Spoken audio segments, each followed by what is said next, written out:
Hello students, a very good morning to one and all.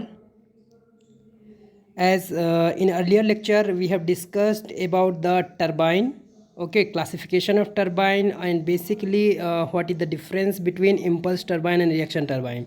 Okay, so in today's topic we are going to discuss about the power plant. Okay पहले ही बता रखा है मैंने कि जो second segment है आपका उसमें boiler turbine and power plant ये तीन पार्ट्स में डिवाइड किया गया है, जिसमें हमने बॉयलर पढ़ लिया, टरबाइन हमने पढ़ लिया। अब जो आता है पावर प्लांट, इनमें से आपका जो मोस्ट इम्पॉर्टेंट आपका ये पावर प्लांट ही है, ठीक है ना। ओके तो पावर क्वेश्चन ये राइज होता है कि पावर प्लांट होता क्या है। ओके तो देखिए यहाँ पे power plant is an industrial facility that generate electricity from primary energy. That means जो आपका प्राइमरी रिसोर्सेज ऑफ एनर्जी है दैट मीन्स रिन्यूएबल और non renewable sources of energy से हम लोग जो इलेक्ट्रिसिटी जनरेट करते हैं वो आपका जो पर्टिकुलर जो इंडस्ट्रियल फैसिलिटी जो आपको प्रोवाइड करती है इसे हम लोग बोलते हैं पावर प्लांट। ठीक है, तो वो पर्टिकुलर प्लेस जो होता है जहाँ पे हम लोग इलेक्ट्रिसिटी जनरेट करते हैं उसे हम लोग क्या बोलते हैं, पावर प्लांट बोलते हैं। Most power plants use one or more generators that convert mechanical energy into electrical energy in order to supply power to the electrical grid for society's electrical needs। तो इसका बेसिक में बता दूं phenomena क्या होता है कि कैसे भी करके हम लोग पावर प्लांट में क्या करते हैं, हम लोग टरबाइन का यूज़ करते हैं। टरबाइन को आपका हमें रोटेट कराना रहता है, टरबाइन के शाफ्ट को रोटेट कराना है with the help with strikes through water और एनी स्टीम एट्सेट्रा। ओके तो जैसे हम क्या बोलते हैं वाटर या स्टीम स्ट्राइक करके टरबाइन के ब्लेड पे स्ट्राइक कराते हैं तब टरबाइन आपका जो रोटर के साथ फिक्स रहती है, तो टरबाइन रोटर को रोटेट करेगी और रोटर क्या होता है आपका शाफ्ट पर माउंट रहता है with the help of bearing. तो इस तरह से आपका जो टरबाइन का शाफ्ट है वो रोटेट कर देगा। जब टरबाइन का शाफ्ट जो है वो जनरेटर के शाफ्ट के साथ कपल के थ्रू आपका कपलिंग के थ्रू आपका अटैच रहता है, तो जब टरबाइन का शाफ्ट रोटेट करेगा तो जनरेटर का शाफ्ट भी रोटेट करता है। ओके तो इसके कारण से वहाँ पे एक ईएमएफ इंड्यूस होगा, इलेक्ट्रिक मैग्नेटिक फील्ड जनरेट होगी और जिसके चलते आपका इलेक्ट्रिसिटी जनरेट होती है। बाद में यही इलेक्ट्रिसिटी आपका पावर ग्रिड के थ्रू आपका इलेक्ट्रिकल ग्रिड के थ्रू पावर स्टेशन से आपका मतलब कि सोसाइटी में भेजी जाती है अकॉर्डिंग टू नीड। तो ये आपका बेसिक फिनोमेना है आपका पावर प्लांट का। बाकी जब इसको क्लासिफिकेशन की बात की जाए तो there are various types of power plant like hydroelectric power plant, thermal power plant. Thermal power plant में ही आपका स्टीम पावर प्लांट है, न्यूक्लियर पावर प्लांट हो गया, डीजल पावर प्लांट है, गैस टरबाइन पावर प्लांट है, टाइडल एनर्जी पावर प्लांट है ना, विंड पावर प्लांट जो है, मतलब कि कई सारे आ जाएंगे। तो इनमें भी आपका जो मोस्टली जो इम्पोर्टेंट रोल प्ले करते हैं वो आपका हाइड्रोइलेक्ट्रिक पावर प्लांट हो गया, स्टीम पावर प्लांट है ना, और न्यूक्लियर पावर प्लांट है। कई बार आपका डीजल पावर प्लांट मतलब कि भी पूछ लेता है। ओके बट मेनली आपके तीन है यही हैं। तो सबसे पहले हम लोग बात करेंगे हाइड्रोइलेक्ट्रिक पावर प्लांट के बारे में। सो देखें यहाँ पे in hydroelectric power plant potential energy of water is utilize to rotate the turbine. यहाँ पे आपका जो मेन रिसोर्स है वो क्या है, आपका वाटर है। ठीक है, तो आपका वाटर आपका अवेलेबल होना चाहिए एबंडेंट में, प्रचुर मात्रा में आपका वाटर होना चाहिए और वाटर को ही आपका हम लोग यूटिलाइज करते हैं। वाटर की जो पोटेंशियल एनर्जी है उसको हाई हेड से आपका स्ट्राइक कराते हैं नीचे आपका टरबाइन का सेटअप करके टरबाइन के ब्लेड को रोटेट कराने के लिए। ओके तो देखें आपका इसके थ्रू आपको जब पोटेंशियल एनर्जी का यूज करके आपका टरबाइन को रोटेट कराते हैं। When water strikes on turbine blades through an appreciable height, then blades rotate and generator attached with turbine runs to provide electricity। तो ये पहले ही बता दिया था मैंने आपको कि वाटर को हम लोग स्ट्राइक कराते हैं टरबाइन ब्लेड में विद एप्रिसिएबल हाइट, एक सफिशिएंट हाइट से वाटर को इम्पिंज कराते हैं। उसके कारण क्या होता है, ब्लेड आपका रोटेट करता है। ब्लेड आपका जब रोटेट करेगा तो उसके साथ शाफ्ट आपका जनरेटर के साथ कनेक्ट रहता है, तो जनरेटर का शाफ्ट रोटेट करेगा और ईएमएफ इंड्यूस होगा, जिसके चलते क्या होगा, यहाँ पे इलेक्ट्रिसिटी प्रोड्यूस की जाती है with the help of run of turbine. Okay water is a natural available renewable energy source and can be stored in large amount by making dam. मतलब कि आपका नो डाउट आपका वाटर क्या है आपका, that means renewable energy resource में count होता है। ओके तो इसको हम लोग क्या करते हैं, लार्ज अमाउंट में कहीं भी आपका स्टोर कर सकते हैं, जहाँ भी रिसोर्सेज हैं वहाँ से आपका डैम में कलेक्ट करते हैं। और डैम हम लोग जो आपका जनरली बनाते हैं वो ट्रेपेजोइडल शेप या ट्रायंगुलर शेप पे रहता है। और जो यदि बात करूँ आपका जो फर्स्ट हाइड्रोइलेक्ट्रिक पावर प्लांट है वो आपका जो स्टार्ट किया गया था 1897 में दार्जिलिंग के पास स्टार्ट किया गया था। हालांकि ये बहुत ज़्यादा सक्सेस नहीं हुआ। बाद में जो शिवा समुद्रम प्रोजेक्ट आपका 1902 में जो कि मैसूर में है, ठीक है, जिसकी जो कैपेसिटी थी आपका 4.5 मेगावाट, ये आपका मतलब कि फर्स्ट मेजर प्रोजेक्ट था आपका पावर प्लांट का, HEPP का, हाइड्रोइलेक्ट्रिक पावर प्लांट का। ओके बाकी आपका जब आफ्टर इंडिपेंडेंस की बात किया जाए 1947 के बाद कई सारे प्रोजेक्ट आए, जैसे कि भाखड़ा नागल प्रोजेक्ट है आपका, हीराकुंड प्रोजेक्ट है, रिहन प्रोजेक्ट है, दामोदर वैली कॉरपोरेशन है। ये सारे प्रोजेक्ट थे आपका जो आज की डेट में सक्सेसफुली रन कर रहे हैं। और यदि बात करूँ आपके लिए इस यहाँ पे कि लगभग आपका 20% जो वर्ल्ड की पावर है पूरे आपका संसार में, जितनी भी आपका इलेक्ट्रिसिटी जनरेट की जा रही है उसकी 20% जो होती है किससे हेल्प से होती है, HEPP के थ्रू होती है। तो ये कुछ पैरामीटर्स हैं जो आपको याद रखने चाहिए। ओके, तो अब एडवांटेज की बात कर लेते हैं आपका HEPP के एडवांटेज, डिसएडवांटेज और एप्लीकेशंस क्या हैं आपका। तो फर्स्ट एडवांटेज के बारे में बात करेंगे तो पहला सबसे बड़ी तो बात यही है कि ये क्या है आपका, दैट मीन्स अवेलेबल है आपका एबंडेंट में, प्रचुर मात्रा में, तो कोई आपका एक्स्ट्रा फ्यूल आपका यहाँ पे रिक्वायर्ड नहीं होता है।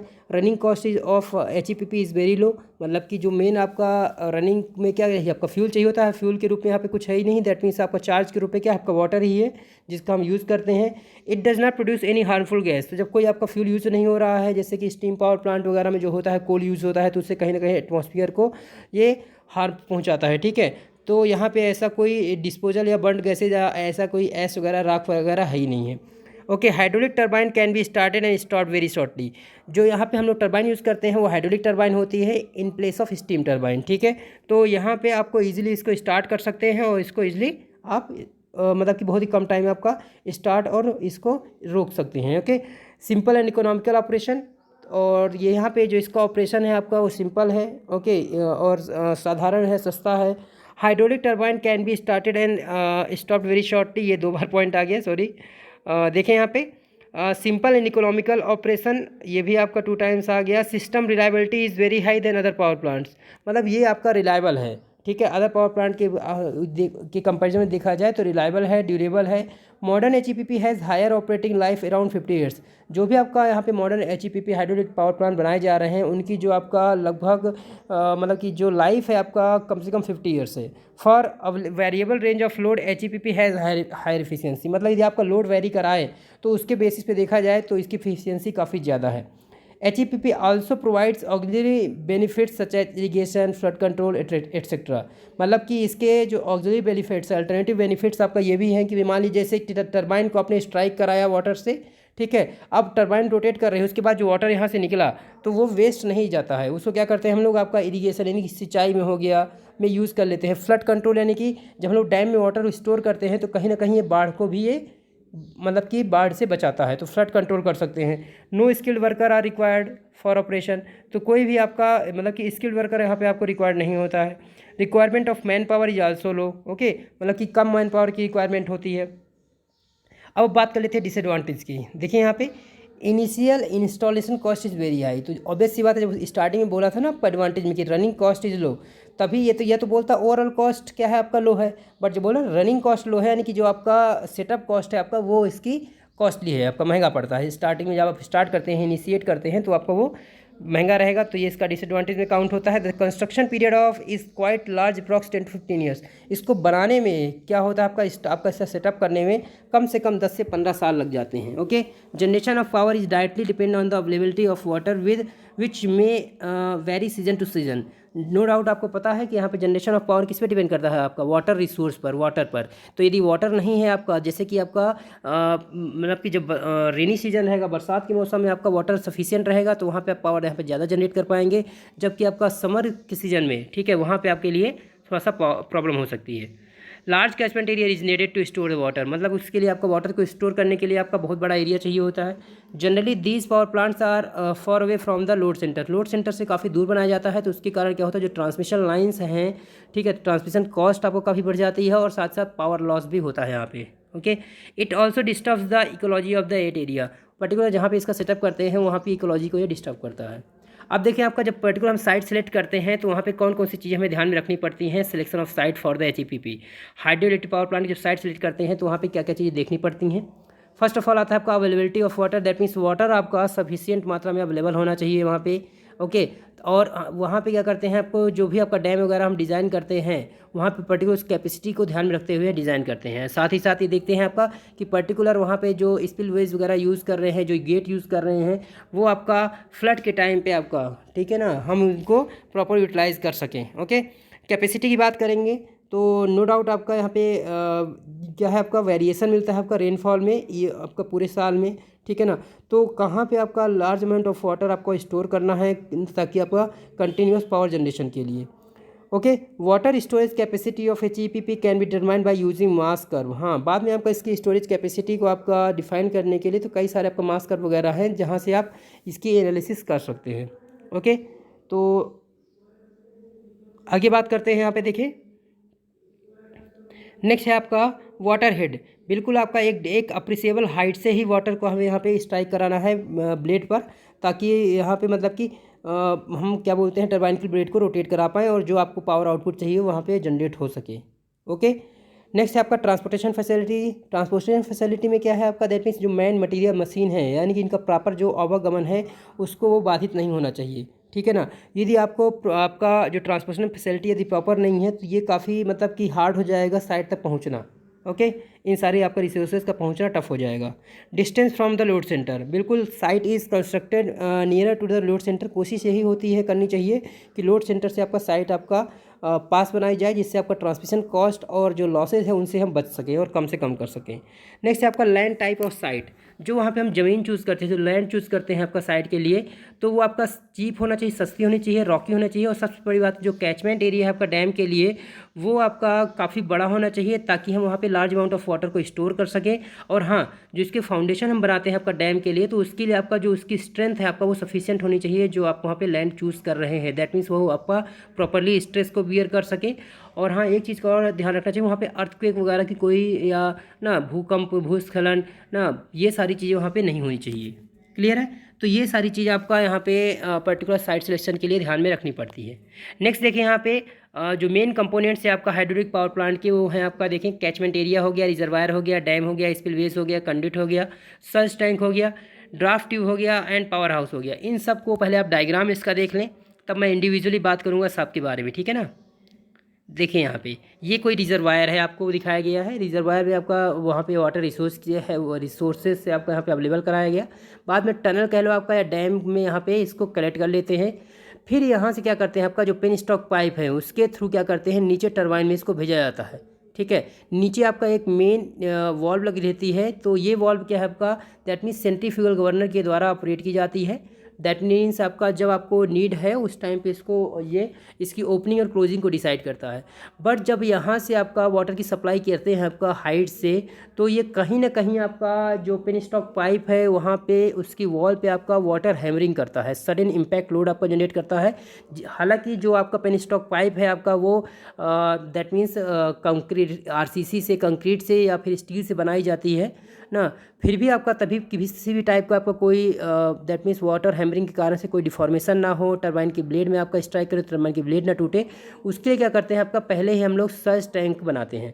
सर्ज टैंक में आपका वहाँ पे वाटर को थोड़ी देर के लिए आपको होल्ड करते हैं ताकि मतलब कि ये इसका इम्पैक्ट लोड कम करे।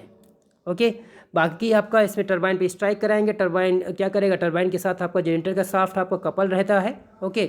जनरेटर का शाफ्ट क्या करेगा, आपका रोटेट करेगा टरबाइन के शाफ्ट के साथ, और उसके साथ EMF इंड्यूस होगा, इलेक्ट्रिसिटी जनरेट हो जाएगी। बाद में इसको ट्रांसमिशन लाइन के थ्रू आपका ग्रिड लाइन के थ्रू पावर स्टेशन वगैरह में भेजते हैं, और जहाँ पे भी नीड है वहाँ पे भेजते हैं। नीचे क्या लगा हुआ है टरबाइन के जस्ट नीचे, ये आपका है दैट मीन्स ड्राफ्ट ट्यूब बोलते हैं। ड्राफ्ट ट्यूब क्या होता है, दैट मीन्स जब वाटर यूटिलाइज चले जाता है तो यहाँ पे हाईली जो प्रेशर एनर्जी है पूरी तरह से काइनेटिक एनर्जी में कन्वर्ट हो जाती है। तो यहाँ पे क्या होता है, आपका प्रेशर ड्रॉप होता है, और प्रेशर ड्रॉप इतने ज़्यादा हो जाता है कई बार आपका कि एटमॉस्फेरिक प्रेशर से भी कम होता है। तो ये आपका ड्राफ्ट ट्यूब हम लोग इसलिए लगाते हैं ताकि यहाँ पे जो भी ये वैक्यूम क्रिएट कर सके और जो वाटर यहाँ पे है उसको बाहर निकाल सके। ओके। तो ये फंक्शन होता है आपका ड्राफ्ट ट्यूब का। तो ये आपका that means hydraulic power plant का सेटअप है। ओके। बाकी देखें यहाँ पे आप यहाँ पे प्रॉपर आपको और क्लियर हो जाएगा कैसे रिजर्वायर से आपका वाटर आपका आता है। देखो ग्रीन लाइन से जो दिखा रहा है ना, ग्रीन जो हैचिंग है ना, ये आपका वाटर आया। ये नीचे जो ब्लैक सिल्वर कलर में दिखाई गई है ब्लेड्स है आपका टरबाइन का सेटअप किया गया। टरबाइन की क्या किया आपका, इसको टरबाइन रोटेट हुआ।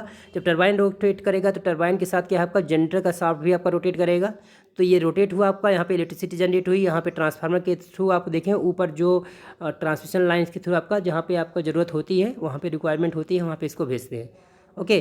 तो ये हाइड्रोलिक पावर प्लांट है, ये एक सेटअप दिखाया गया। बाकी ये कौन कौन से कंपोनेंट है आपका, जैसे कैचमेंट एरिया हो गया, तो लार्ज कैचमेंट एरिया आपका रिक्वायर्ड होता है। ठीक है ना। अब बाकी आपका कैसे भी करके आपका यहाँ पे स्टोर करते हैं वाटर, चाहे आपका रेन से हो आपका, चाहे स्नो मेल्ट से हो आपका। ओके। ओके। तो नेक्स्ट है आपका रिजर्वायर। रिजर्वायर क्या होता है? This is the area behind the dam. ये डैम के पीछे का एरिया होता है जहाँ पे वाटर को हम लोग स्टोर करते हैं। ओके, जो ध्यान रखिएगा यहाँ पे आपका प्रॉपर आपका जो पोटेंशियल एनर्जी है आपका वाटर की, वही यूटिलाइज़ की जाती है आपका, ताकि आपका एक अप्रिसिएबल हाइट से हम लोग क्या करते हैं, इस एनर्जी को हम लोग टरबाइन में स्ट्राइक करा सकें। ओके, नेक्स्ट देखें यहाँ पे डैम। आपका dam is the most important part of any hydro electric power plant. It is built to develop a reservoir of required capacity to store water. Water को स्टोर करने के लिए हम डैम प्रिपेयर करते हैं। It should be built at a location where the height of the river is sufficient to obtain the maximum possible potential energy from the water. That means हम लोग वहाँ पे इसका सेटअप करते हैं डैम का, जहाँ पे आपका ईजिली आप रिवर से हम लोग वाटर को कलेक्ट कर सकें। ओके, स्पिलवेज क्या है आपका? The main function of the spillways is to safeguard the dam in case of water rise. जब आपका मतलब कि यहाँ पे स्पिलवेज क्यों लगाए जाते हैं? ताकि डैम में यदि वाटर का लेवल बढ़ता है तो आपको यहाँ पे एज अ सेफ गार्ड की तरह हम लोग इनको यूटिलाइज करते हैं। It also provides stability to the dam during flood without raising the reservoir level. That means ये जब आपका बाढ़ आती है तो उस टाइम पे यहाँ पे वाटर लेवल को कंट्रोल करने के लिए भी ये यूज़ किए जाते हैं। कंड्यूट क्या है आपका? डिफरेंट पाइप लाइन्स और channels are used in dam. So जैसे कि आपने दिखाया ना, पेनस्टॉक है आपका, वो भी क्या आपका एक टाइप का कंड्यूट ही है, ठीक है ना। A penstock is the long pipe that carries the flowing water from reservoir to turbine.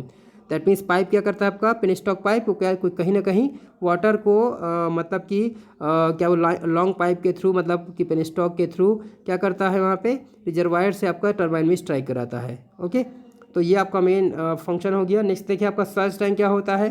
तो सर्ज टैंक का स्मॉल रिजर्वायर, ये भी क्या आपका एक छोटा सा रिजर्वायर होता है। Is that is use to reduce the water hammering effect. मैंने बताया आपको कि जब आपका पेनस्टॉक के थ्रू जब जाएगा तो वाटर आपका सडन या इम्पैक्ट लोड लगाता है, तो इस वाटर हैमरिंग को कम करने के लिए या इस इफेक्ट को कम करने के लिए क्या करते हैं, हम एक छोटा सा रिजर्वायर तैयार करते हैं जिसे हम लोग सर्ज टैंक बोलते हैं। ओके, जो कहीं ना कहीं आपका जनरेटर को प्रोटेक्ट करता है आपका ना, या फिर मैं कहूँ आपका कई बार जो इसकी ब्लेड्स है आपका उस पर इनको आपका ये सेव करता है। लास्ट है आपका ड्राफ्ट ट्यूब। तो ड्राफ्ट ट्यूब क्या होता है? Draft tube has diverging outlet. ये क्या है आपका? इसका जो कंस्ट्रक्शन होता है डाइवर्जिंग होता है। ये आपका अलाउ करता है turbine to be set above the tail race so that inspection and maintenance could be easy. ये हो गया। दूसरा जो मेन फंक्शन है आपका, कि वो फिर से जो बताया था आपको ड्राफ्ट ट्यूब का, कि कहीं ना कहीं वाटर आपका जो वहाँ पे बच जाता है उसको बाहर निकालने के लिए हम लोग इसका यूज़ करते हैं। ओके, टेल रेस से आपको बाहर निकालने के लिए यूज़ करते हैं। तो दोस्तों ये मतलब कि कहीं ना कहीं मतलब ओवरऑल हाइड्रोइलेक्ट्रिक पावर प्लांट के बारे में है, ठीक है। नेक्स्ट लेक्चर में हम लोग आपका थर्मल पावर प्लांट यानी कि स्टीम पावर प्लांट के बारे में डिस्कस करेंगे। आज के लिए इतना ही। Okay, so thank you so much. Just a minute, यदि कोई डाउट वगैरह हो तो आप बिल्कुल आपका कमेंट सेक्शन में आप पुट कर सकते हैं। Okay, so thank you so much.